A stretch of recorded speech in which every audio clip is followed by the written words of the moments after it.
services offered to people who have just recently left prison or jail. As a guy that's preached in jails for a long time, I know this is a big problem. These people have a big solution. I'm going to introduce you to my guests here in a minute via the Zoom app because of the coronavirus. But first, we're going to play the intro music. Hello, God bless, and welcome. I'm Kevin Haggerty, and this is the Godlogic Project. Shut up, Kevin. All right, so that's the kind of the bizarre intro I seem to do. I want to introduce you to my guests live via the Zoom app. I have Samantha Lindsey and I have Cary Goulston. Did I say that right? Perfect. Okay, you guys, Cary first. Lindsey, Samantha. How many names do we got in this show? Samantha first. If you would just kind of introduce yourself, let the folks know what you do, and then Cary, if you would do the same, that would be awesome. Sure thing. So my name is Samantha Lindsey. I am the creator of Recover Your Life, the nonprofit. And what I do currently is I work with inmates and mentorship and work with them to find housing, rehabilitation, training, life skills, and job training, as well as finding them employment. Currently, I'm the state representative for Florida for CR Inside, which is the jail and prison ministry for Celebrate Recovery. What that entails is I build teams and we get the word out and we make sure all the jails and prisons in the state of Florida have the resources and books that they need to carry on step studies and have the 12-step program inside their facility. And along with that comes with, working with chaplains and DOCs, because once these inmates are released, the next question is where do I live? Where can I go? Where can I go for transitioning? Where can I get employment? That also prompted me that I also run a Facebook group, which is just more of collaboration to kind of help people in goodwill across the whole nation in the United States, called Jobs for Felons. And what that has done is it's brought people that have misdemeanors or felony backgrounds together with employers that are offering second chance employment. And we know with Trump passing the Second Chance Act last year that the funding that is available, there's $60 million now available for programs like this to come about and get funding to create just exactly what we've done, which is housing, transitional, job skill, life skill training, and then the employment side. Because we all know without money, if we can't make money, we go right back to the life that we were in, unfortunately, because we have to survive somehow. So that's pretty much what I do in a nutshell. I'm also a business owner and a consultant today, which I saw the power and what my business is and how I can build teams and scale my business and take that and teach others how to do the same that I've done as a felon. And also employing felons. Right. So you're uniquely qualified, and we'll talk about that a little bit more, but you're uniquely qualified to provide the kind of services that you provide because of your background. And we'll unpack that a little bit more as we go. Cary, let the audience know who you are, what you do, and what is your relationship to Recover Your Life. Thank you, Kevin. And how's everybody doing out there? I hope everybody's safe and finding things to do and staying busy, because probably during this time is probably very frustrating for people not being able to go to the movies and watch sports on TV. I'm a big sports person, so it's probably very frustrating for people right now, not totally knowing what's going on. But from what I've observed, I just wanted to tell people my successful action is use this time to really improve your life in any way you can. Study books, listen to lectures, talk to old friends you haven't talked to in years, and really take advantage of this downtime if you have downtime and reconnect with people. That's what I'm doing. I'm working on some different projects. I'm actually doing more than I was before this whole thing happened. Yeah.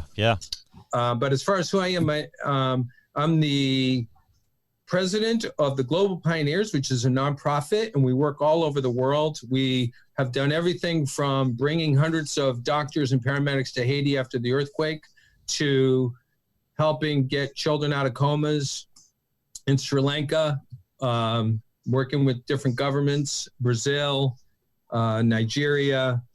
I went to Sudan working with the government there on conflict resolution to help stop the war between the Muslims and the Christians back in 2002. So our organization is involved with just total education and humanitarian work. I mean, that is really, it happens in so many ways. Like working with Samantha on the Recover Your Life program, it's so unique. It's so needed and wanted what she is doing, where somebody who's coming out of prison, you've done your time and you want to get your life together. And believe me, I've worked in correctional facilities, and it's rough and not necessarily a rehabilitation kind of situation. Yeah. In my personal opinion. Yeah. But let's say a person's made a mistake, and every one of us has made mistakes. I mean, all it takes is just one drunken moment, and boom, your life has changed. Yeah. So many things can happen in a stressful situation or in life. We've all made mistakes. I probably could say every one of us probably could have been in jail easily at least once. Yep. I may not have gotten what I wanted, but at least I never got what I deserved. That's what I tell folks. Yeah.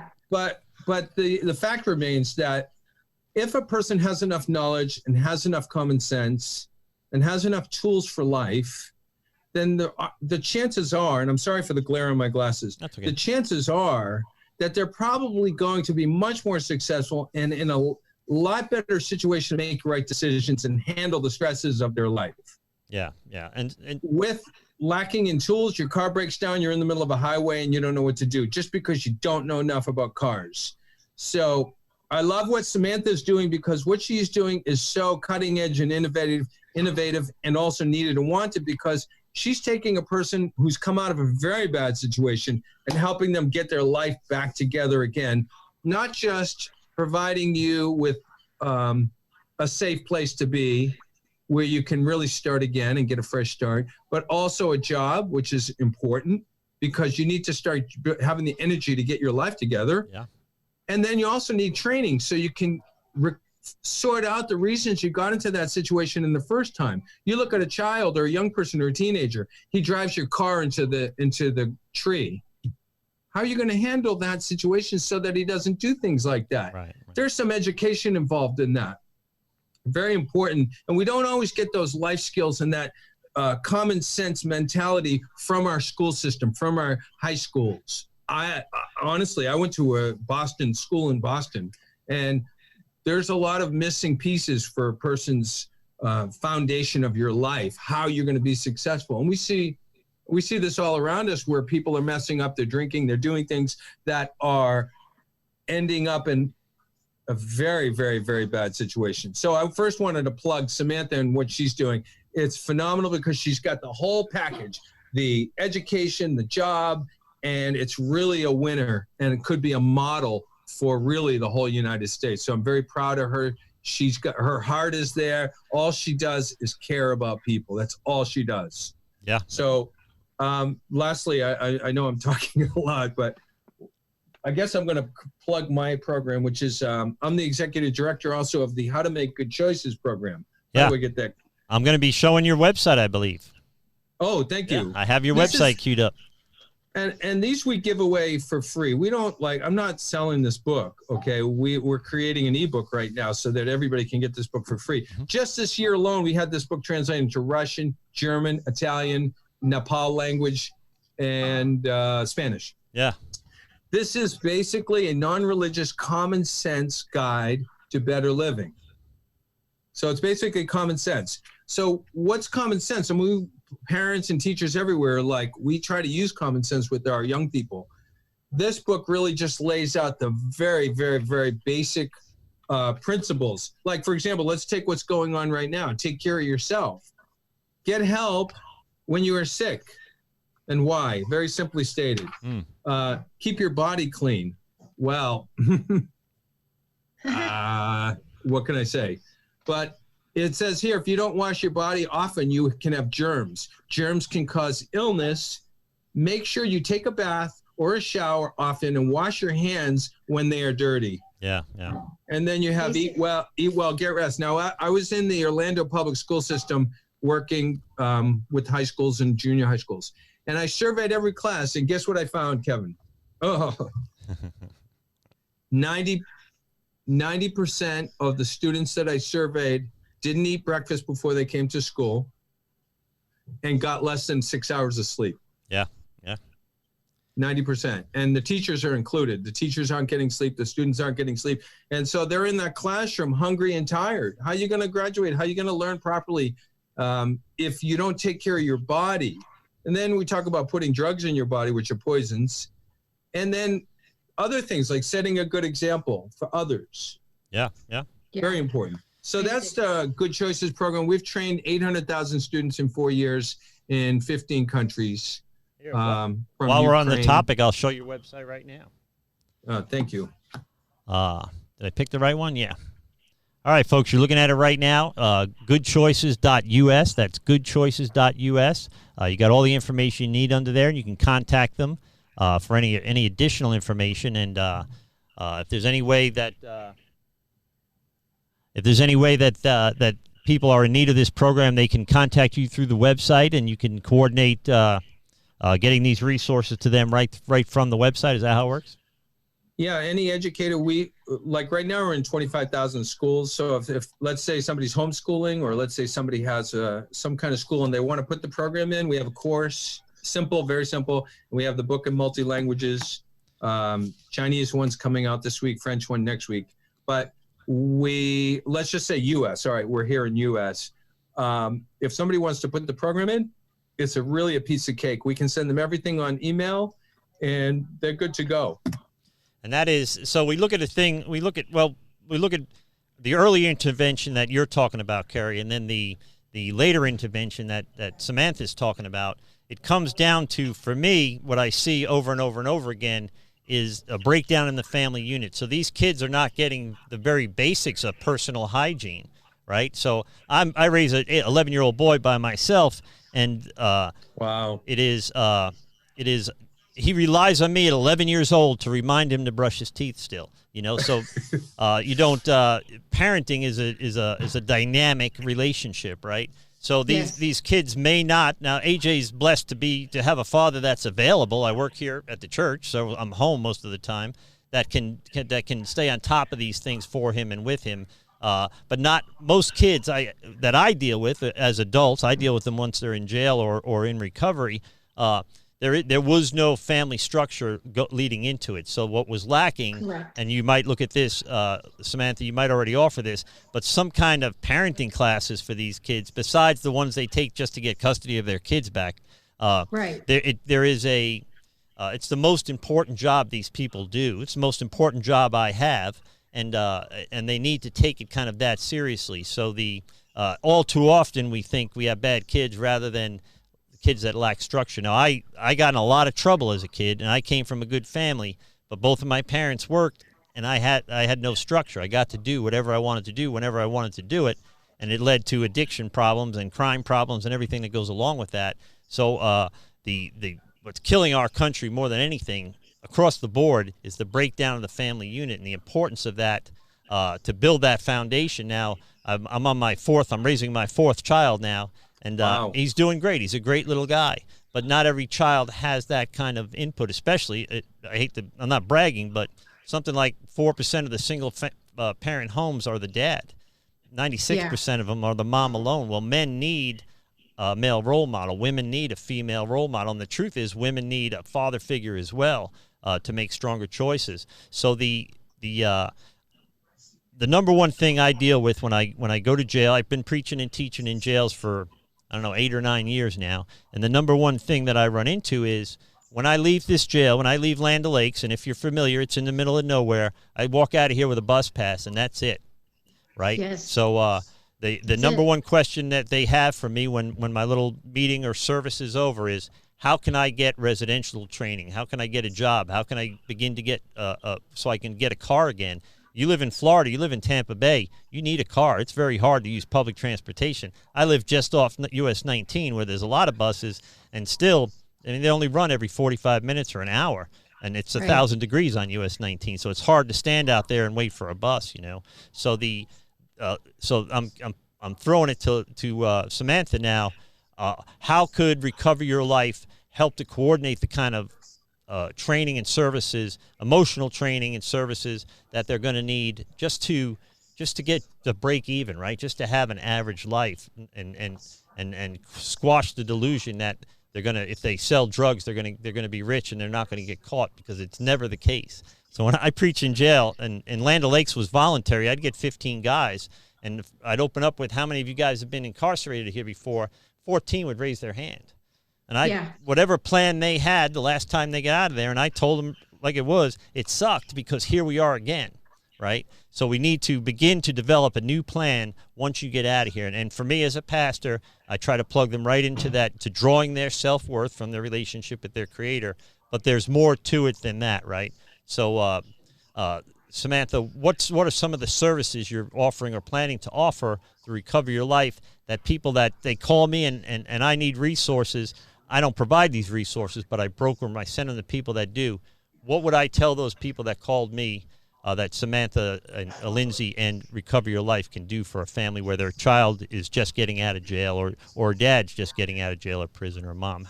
How do we address that? What's the first thing we do? So the first thing I do is I find out what their location is, where they're going to be getting out of. And once I get my pilot up, I'll have a home as well, but only with a number of beds. And to speak to what you just said, that was the one thing that I would be asked as well. I was teaching in the Land O'Lakes jail for 1.5 years, and most of them that would come to program are repeat offenders. It's their 4th, 5th time being in there, because that's usually when they're ready to finally change. Yeah. Because the first or second time, they still haven't had enough pain from what I would experience, and I know as well for myself. So with that said, it was always, I don't have anywhere to go when I get out. Do you know where I can live? And I need a job. Yeah. Because they're required to, and for Pasco County especially, like you said, I lost my driver's license for 5 years. I had no way to drive, and it was because I had to satisfy all these judgments. I had to pay thousands of dollars. Department who's going to be donating computers and headsets to my program. So we're going to be able to employ these people at the facility that they're that they're living at. Yeah. Right. Yeah. So that alone is giving them an opportunity that they wouldn't have anywhere else. And also it minimizes risk and liability, because they don't have to leave the property to go work somewhere that may be a bad environment for them to work in on the outside. Yeah. A lot of these minimum wage jobs, restaurants, even some call centers out there, there's lots of drugs in those environments, and it's really hard to stay in recovery when your coworker is high. Yeah. So that's why I created with Recover Your Life. We have work from home opportunity at the facility. So with that said, we'll be working for other nonprofits, doing inbound, outbound sales, all kinds of jobs, data entry jobs, things that we can do in between our programs and while we're learning life skills.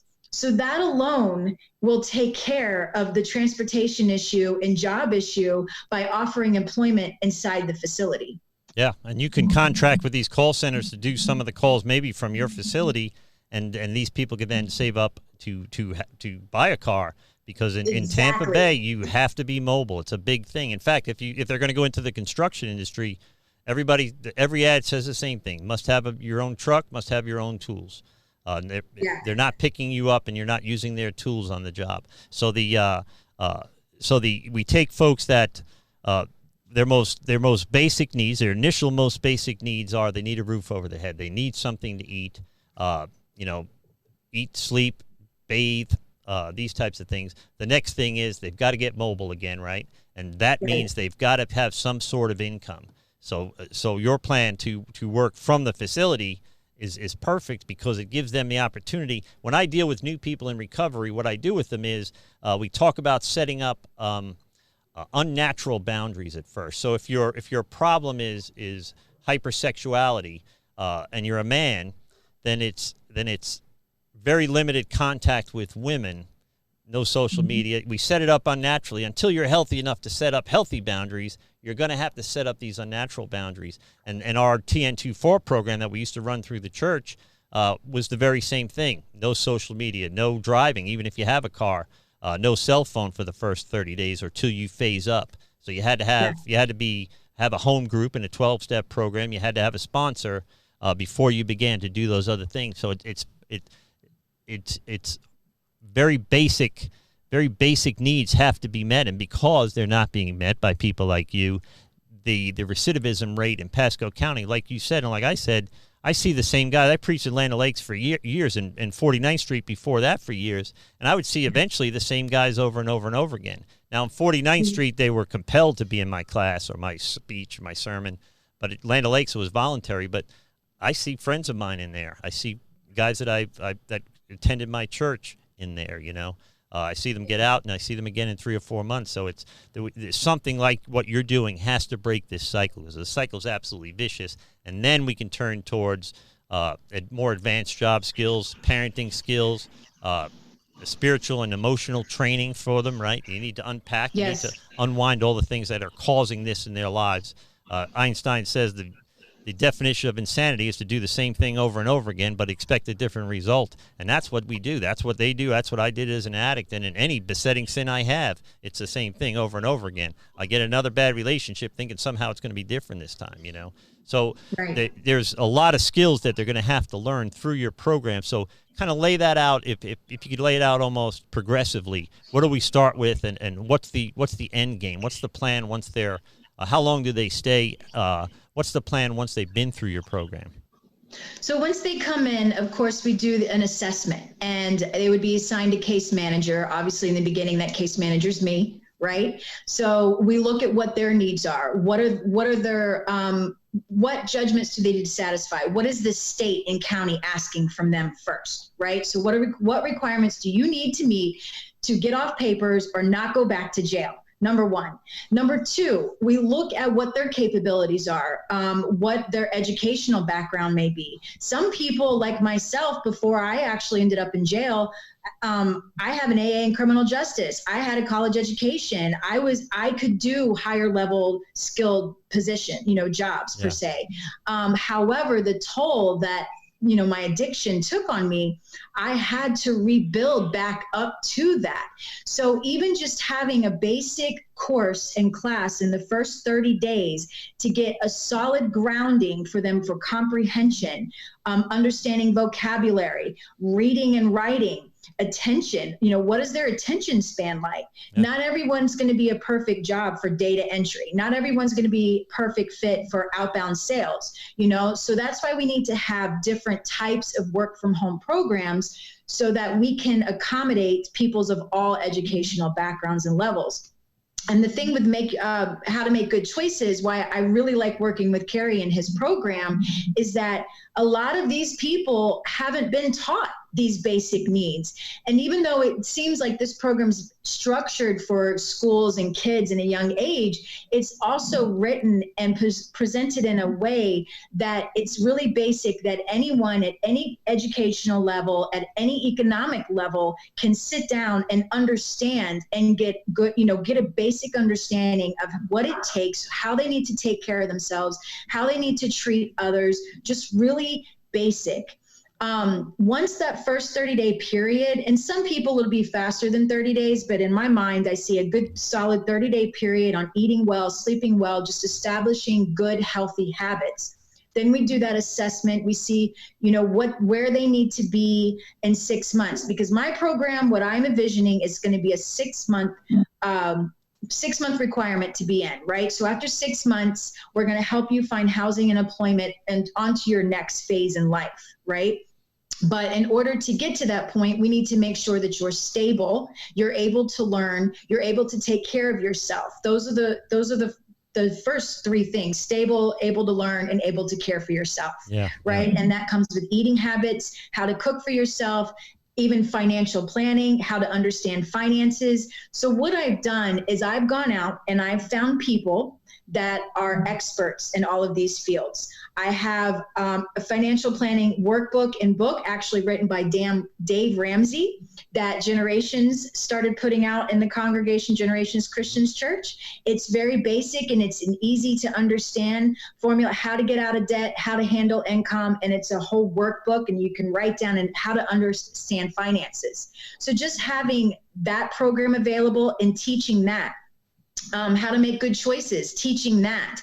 And as far as the job employment piece, I also want to know what they would like to do and maybe what career they would like to advance in. But in the beginning, we just need to make sure that their comprehension level is there, their accountability is there, and their commitment level is there, and establishing good habits, getting them on a routine. And then with all the resources that I've connected on the outside with Jobs for Felons and all these other employers, so I really almost have like a funnel created that once I get with them in this 6-month program, once they're with me for this 6 months, and we get them stable, we get them healthy, and they're able to care for themselves. They know how to handle their finances. They're working the 12-step program. We have, Celebrate Recovery to handle with the spiritual guidance, and outsiders coming in and teaching workshops. At the end of that 6 months, they're going to have a really good understanding on life, how to handle life on life's terms, so it's not so scary. And then even setting up where they have a transition to go from there, where they can get their own apartment and they can get their own job once they leave my program. So it's going to be phases. It's going to be in steps. And the way that I'm handling it is it has to be case by case, because everybody's needs are different. But once you step through the doors, it's really about an assessment. We need to see where they're at. And I'm already doing this one-on-one with people that I'm sponsoring and mentoring. I sit with them one-on-one. We come up with a case plan. Some of the people that I handle, they've lost their kids, so that's also an added thing. Well, what do we need? What are the requirements for your case plan? What is Baycare asking from you? What is the county asking from you? What do you have to complete in order to get visitation back? Well, obviously housing and employment are number 1 and 2. You can't get anything back you can't get your kids back without housing and employment. So just a general assessment, getting them stable, finding out where they are with their educational level, and then putting them with the good fit, getting that good match for them. So they'll be voluntarily at your facility. They won't be court ordered to stay there for 6 months or anything like that. Correct. I am going to require a contract. There's going to be a criteria that they will need to meet before they can come to my facility. And that's by me working very closely with the chaplains and the DOCs currently and program directors, because they will be able to communicate to me who's already doing programs inside, who's been consistent, who's ready. And you know what I mean? Because I can't just open the door and let anyone come in the bed, and you've got someone that's been incarcerated for 8 months and they haven't missed one program. They go over and above and beyond, they're ready for this. And then, so it starts with them inside. There's a criteria they need to meet, inside, and working with the chaplain and program director, they'll be able to communicate that with me. Right. So you'll already kind of know who's open to this kind of progress and who's, just trying to go through the system one more time. So Cary, then it seems like I always say that I like to preach and teach my way out of business. So one day I would like where I show up at a prison and nobody's there, right? Or I go to an AA meeting and I'm the only one there. I'm not supposed to say AA on the internet, but so early intervention is the key. So we look to work our way out of business right now. I don't think that's going to happen, but God willing, it will. So how do we get out in front of these problems? So I see Cary's role being critical in that he can help these kids develop the skills that they're not getting at home, and that it's too much to get through the school system.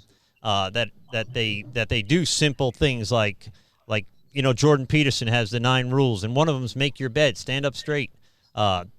Just very basic skills that adults don't have, right? So Cary, talk a little bit about how important the early intervention is for these kids, even before they're reunited with their potential parents, that they are already practicing or developing or learning self-discipline, which is what I think is in a lot of ways missing from our society right now. How important is early intervention, Cary? Well, you're nailing it right there. It's basically comes down to some real simple tools for living. So like anything, if you want to be really great at computers, you have to learn the basics of computers. If you want to be a great baseball player, you have to develop those skills. Some people have innate skills and they can hit a ball and they have good coordination, or they can catch a ball, but maybe they just if you want to become really good baseball player, you really have to work at all these different kinds of things. So let's take life. I mean, I wanted to tell you this when you were asking me that question, that I think even great people, Mozart, even just great people that have potential can really mess up in life because they're just missing some key skills. Yeah. What do you do when you're having a fight with your parents? What do you do when you're stressed out and you feel depressed or nervous or anxiety? What do you do when you lose someone you love? What do you do when you can't study and you just can't learn properly and you're in a class of 30 people and you're just not getting it? It's very frustrating. Or you can't deal with your homework, or you can't deal with the teacher. The personality clash is killing you. What do you do when you don't know your purpose in life, or you don't know what you want to do and you're in grad school and you've already spent $200,000 of your parents' money? Or just basic living situation, bills and work. And how do I work at a job I can't stand? How do I work with the boss I can't stand? People are constantly confronted with, from morning till night, difficulties with themselves, unwanted feelings and emotions, difficulty in life with bosses and parents and girlfriends and boyfriends and whatever relationship situations people are dealing with. These things really can mess a person up, and they make it hard to have a prosperous life, a successful life. So to me, it comes down to having basic tools for living so you can deal with stress, so you can build a relationship and not end up a statistic where 51% of all United States marriages end in divorce. And that's devastating for our children. When you have one parent over here and one parent over there, how do you deal with these situations? And I think that's what we're really talking about what we're really all getting at here is, how can I be a happy guy, a happy woman, a happy child? How can I be happy? I saw a woman at Walmart and her baby just wouldn't stop screaming. And the woman got so upset, she started grabbing the child and shaking the child. Stop crying! Stop crying! and I can promise you that's not a way to get a child to stop crying, because the end product of that is the child is just going to really be traumatized. Yeah. So I was in Walmart, and a woman was holding her child, and she was putting her groceries in her trunk with the child right here, and then the trunk fell on the child's hand, and the child just started screaming, and the mother just stood there, didn't know what to do. I went over there, and she go, who are you? And I said, I'm actually a trained counselor, maybe I can help. And she said, okay. She didn't know what to do. So what I did was, and I recommend this for anybody out there, from whether you're upset by something, or maybe even you got yourself drunk and you need to get yourself undrunk really fast, or you had a fight with your wife or your girlfriend or your mom. I recommend this is a wonderful tool. Go outside and start looking at things. Get your attention on that out there. Look at the trees. Look at the books. Look at the street. Look at the cars. Just walk around. It could be a 20-minute process of walking around and just looking at things. Yeah. Look at the car. Just keep walking and looking and keep looking, and your attention will get extroverted. So I did this with the little baby whose hand I did that for about exactly 2 minutes, and the baby started to stop crying like that. Right. Yeah. So that's a beautiful tool. I don't know if it answered your question, but basically having tools that somebody can apply and get themselves out of a stressful situation. That's really what I think people need.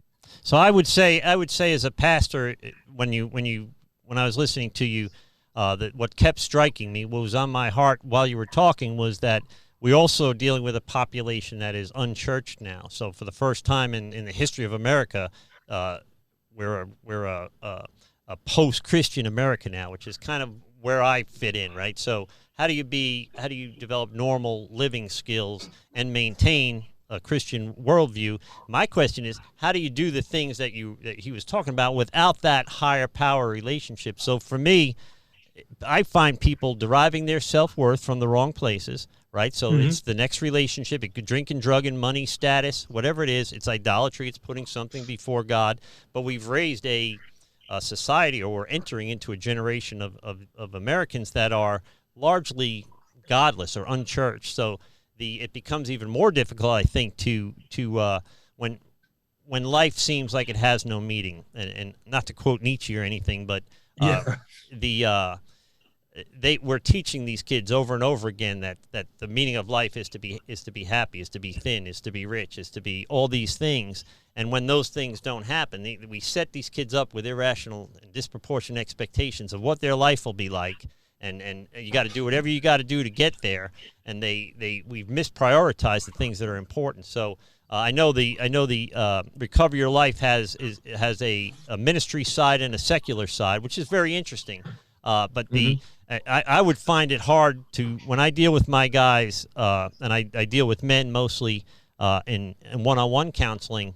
What I find more often than not is they tend to want to develop a relationship with me or their church or their sponsor, and stop there, right? So they don't go beyond that relationship, the relationship I encourage with their Creator. And in my life, I've been saved only 10 years, not even 10 years. September will be 10 years. Been sober 31. You sober up a horse thief, you still got a horse thief, right? You got to stop stealing horses too. That's something I put off for a long 20 years of my recovery. I was still running around like a scared child whistling in the dark. I was 37 years old, and I'm going to kill myself. This is 15 years ago or something like that. I don't have a friend in the world. I got employees and I have customers, but I don't have any friends. There's nobody for me to talk to. So then I went back to the rooms that night, the 12-step rooms, and never left, right? So the idea of getting through the things that our society has to get through without having some kind of higher power relationship it's scary to me. That everything then becomes so subjective.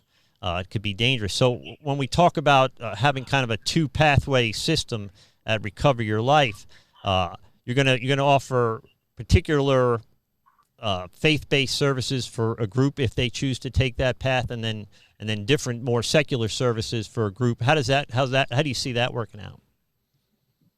I know that's a tough question, but do you want me to answer that? Yeah. If you would. Okay. So the reason I did that is in hopes that I'm creating a funnel, right? So I'm able to reach people on both ends of the spectrum, by having both options there, I'm not leaving anyone out. But I know from my experience and Recover Your Life, I literally am modeling after my own recovery, how I went from, a crack addict, drug addict, felon to a business owner today, and with a relationship with my higher power. And it was a process for me. So what I've done is I've created a program that's essentially that process, because not everyone is ready to hear scripture or ready to dive into what a pastor is saying. And I share this in my testimony that it was a process for me. And I first had to believe that there was something greater on this planet than me, because I was all I thought about, me, and like you just said, there's a whole generation of people, including our own generation, that we seek in relationships. We seek drugs and alcohol. We seek other things to make us happy. We try to find our self-worth in other people. And that's where I kept tripping up. I kept failing over and over and over, and I was never happy. So until I finally could get outside myself and see that there's no way that a human created the universe. Yeah. There's no way that a human created everything we see around us, and that was the real process of my spiritual journey. Now, I don't claim to be religious, okay? And there's a lot of things that the doctrinated part, but I believe in Celebrate Recovery, but I didn't always have that strong faith. It was a process for me. Yeah. So by creating the program the way I've created it is I'm allowing anyone to be a part of it and not feel pressure to only believe in one way or another way. Because essentially at the end of the day, we need to build your self-esteem, self-confidence. You need to know that you matter. Yeah. And no matter who you follow, who you worship, whatever that higher power is, we all have our own understanding based on our own experiences and our own beliefs. I don't want to leave anyone out because they don't fit into my belief system. Right. Exactly right. I didn't have this belief system that I have now that I had 5 years ago. And who's to say 5 years from now, my belief system isn't going to change, because it's all based on our own experiences, our own journey, and our own relationship with the higher power that we eventually find, that spiritual connection, whatever it is that we connect to. I am teaching the Celebrate Recovery program and the ministry side, and that's to open the door for that spiritual connection. So if you have, you want to be involved in a faith-based program, well, that's for you, definitely. But I also teach Celebrate Recovery and life's healing choices to people who are non-believers, and maybe they believe, but they don't believe in other things that that maybe the religion, or I don't know what I'm trying to say, like doctrinal stuff. The doctrine. I'm trying not to offend anyone, but I have a good way of doing that sometimes. But like I said, it's a process. And for me, it was a process. I didn't believe in the beginning, and then I came to believe that there was something greater than myself. And then I came to believe that, there's something spiritual, there's something massive going on, there's something taking place that's so much bigger and stronger than any human could possibly do. Yeah. And then and I've shared this before, it wasn't until last summer that when my stepmother committed suicide, I had a whole nother level of spiritual awakening come upon me, and a whole surrender where I hit my knees. And without the recovery program, and without Celebrate Recovery and my support system and the 12 steps and all of these other things that I had to rely on, the toolbox, as Cary's mentioned, if I didn't have that, I would have relapsed, and I wouldn't be able to handle all these emotions that started flooding over me. And so I thought I had a good handle on my spiritual journey. And then when that happened, it took me to another level. Yeah. And that next level, I'm not going to sit here and say that there's not more levels past that, because ultimately it's all about living a better life, having that spiritual connection with a higher power, and loving others ultimately at the end of the day. But first you have to know how to love yourself. If you don't know how to love yourself, you can't love others. And finding that self-love through, with your higher power, working the steps, working the programs, that will bring you to that level of consciousness, that spiritual awakening, that it's almost like all of this material, worldly stuff just falls away. Yeah. It doesn't matter anymore. And when it goes to what Cary does with the counseling, until they could begin to emotionally put coherent thoughts in a row anyway, you're spinning your wheels. So the important thing is, to Cary's point, is that they begin to develop a foundation of proportionality, of reasonableness, right? That they are exercising to some degree personal discipline, so self-discipline. So I tell the guys that I work with that in the beginning, what we do takes self-discipline, and eventually it becomes spiritual muscle memory. You'll know when you're in your defects, and you'll know when you're in your assets. But how do we prepare people for just a what do I got to do today to get through today type of mentality, right? So they're not projecting way out into the future.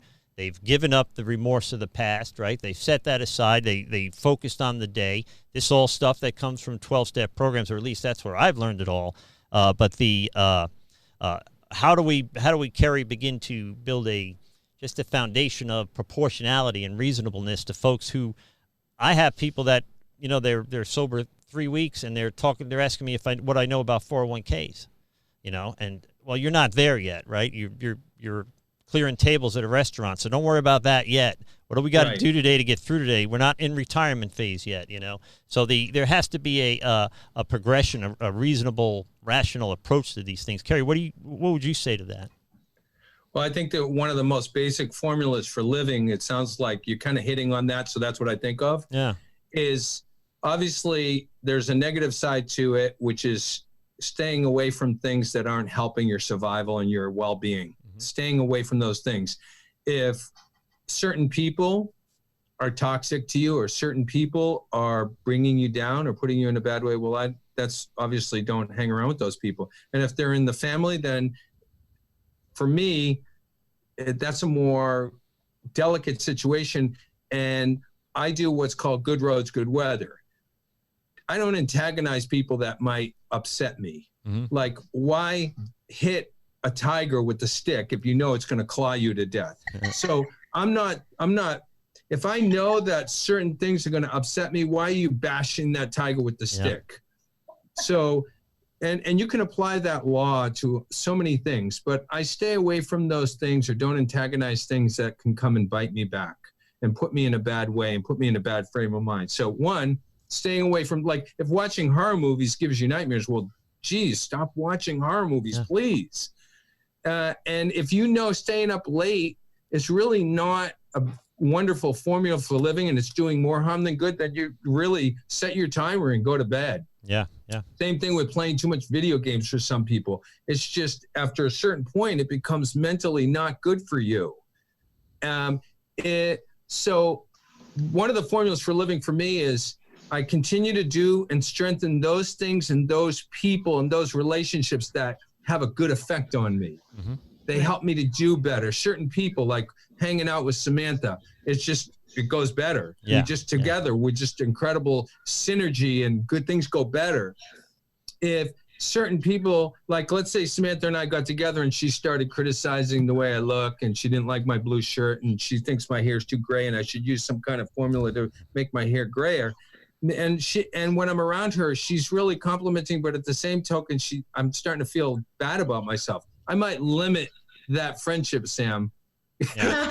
Okay, Cary, I'll make sure. So everybody has to learn to set healthy boundaries socially. The point is that really, it's a smart formula, I think. If certain things are not empowering you, and they're really kind of like hanging with certain people, or a bad example for you, and they get you caught up in drinking and caught up in arguments and caught up in this and caught up in that, then just don't do that. If that TV program gets you down, stop watching that TV program. Garbage in, garbage out.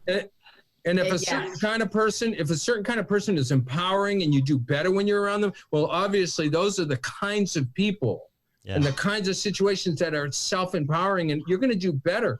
I mean, people get sick hanging around the wrong people. People have accidents hanging around the wrong people. You're working at a job that's not good for you, and you find yourself drinking. Go get another job. It's not worth it. I'll tell you this real quick. Somebody offered me $125 an hour to work at a company, to train people for 12 hours a week. Mm-hmm. That's a dream job for me. That's nice. Well, the person I was working for was connected to very bad people. And I found that out after 2 months of training his staff. It was a company in Virginia. And I found out it's connected to very, very, very bad people. And I was on my conscience for weeks. I'm like, I need the money. I got new babies. I got new babies. I need like a couple, at least 3 G's a month or 2 G's a month. I'm renting a house. I got a baby food, diapers. But that connection put my family at risk. Yeah.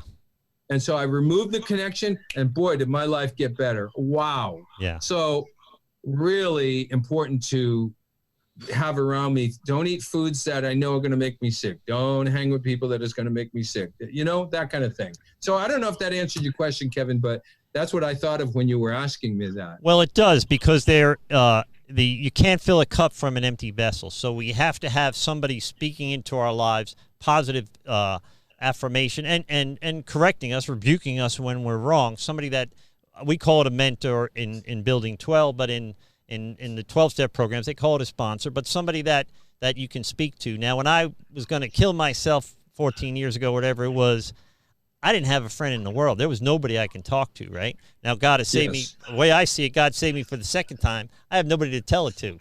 And it was insanely lonely place to be, I'm halfway through my life, and I don't have any friends. What I have is money, and that's going away. So I derived all my self-worth from my ability to make money. I owned a plumbing company, and when I couldn't make money anymore, I felt worthless. It's perfectly logical, right? Yeah. It's exactly what you should feel.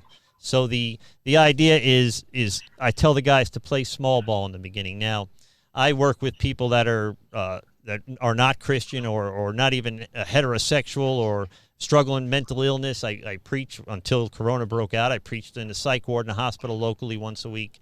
And Wow. talk about a tough crowd, by the way, because they get up and walk out while I'm talking.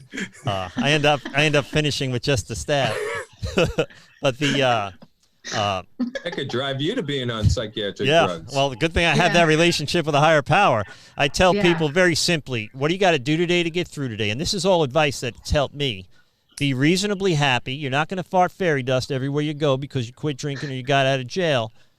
Help somebody every day. Don't hurt anybody.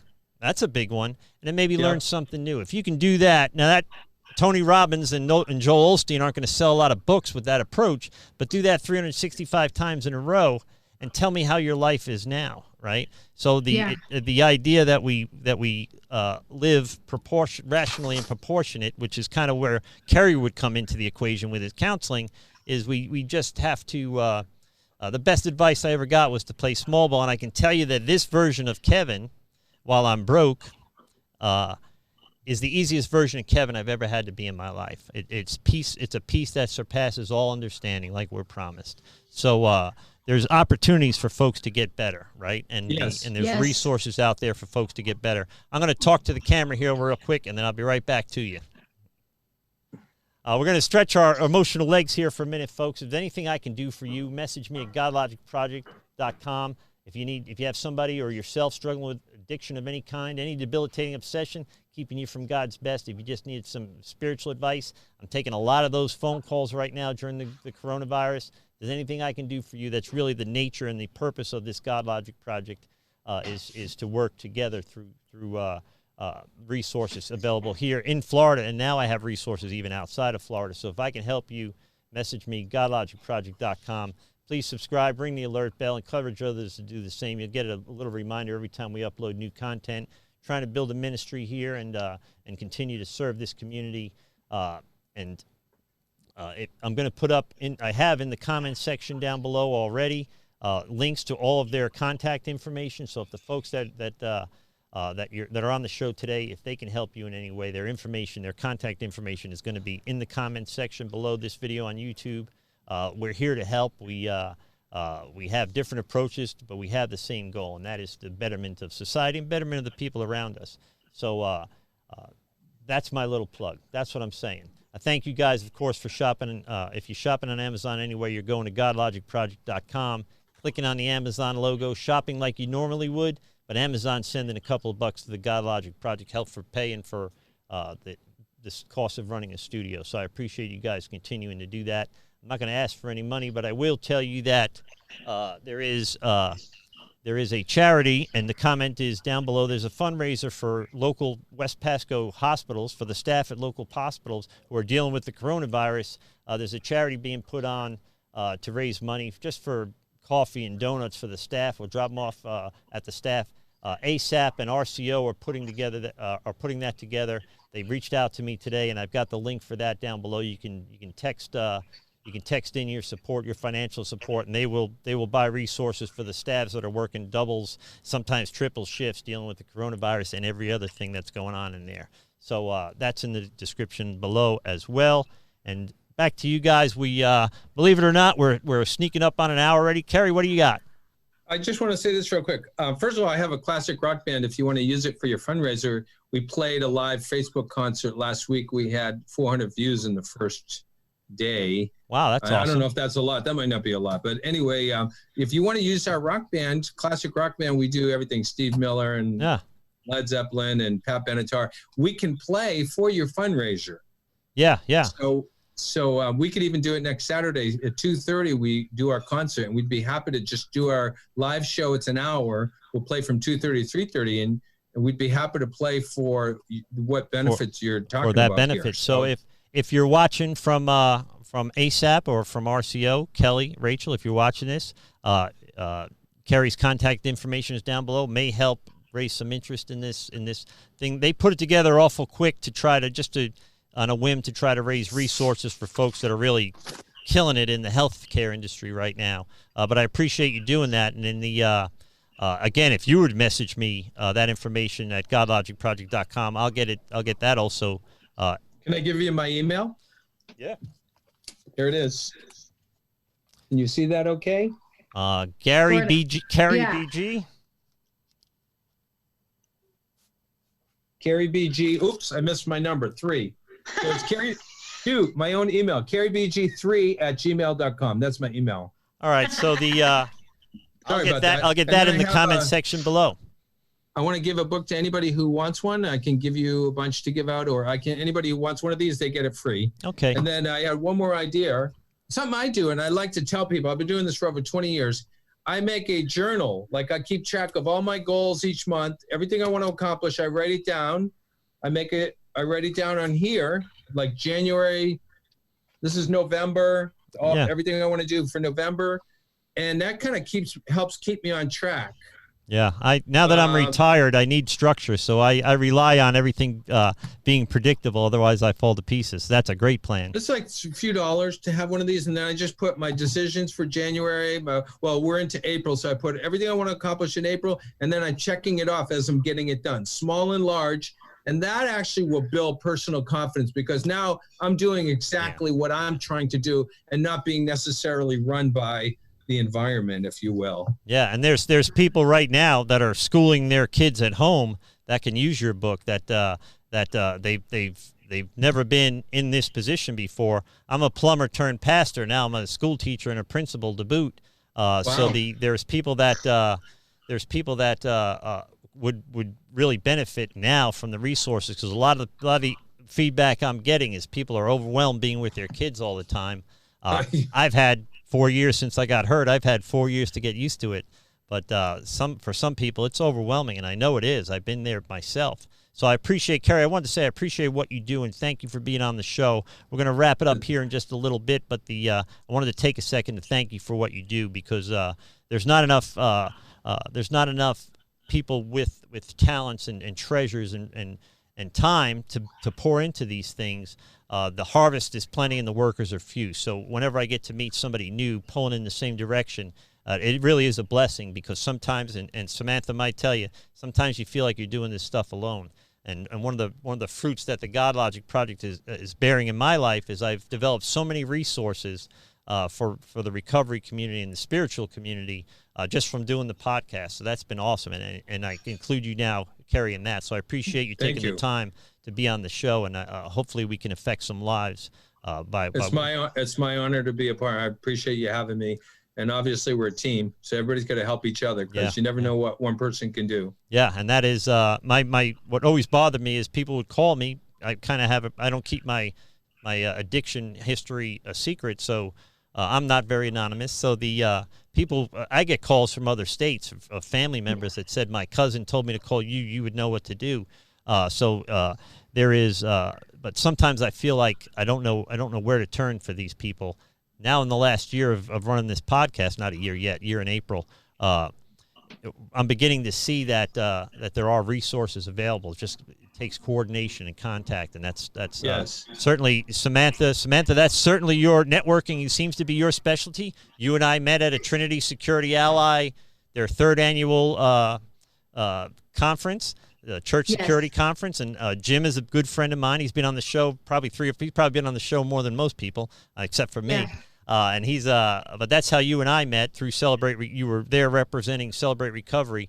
We're gonna wrap it up now, but I wanted to thank you too, just for your energy, because guys like me move at a slow pace, but there's people like you out there that are setting the world on fire. And come on, Kevin, you're doing great, man. You're doing great. Well, 2 years ago I couldn't use a computer. Great. Now I'm running a podcast. How's that for bouncing back? But I appreciate your energy and the dynamic approach you take to finding solutions in a community that there's more questions than answers sometimes. Every answer develops another question. So this is a tough business we're in, and it's hard to not lose heart and to just be slow and steady and keep going and never give up.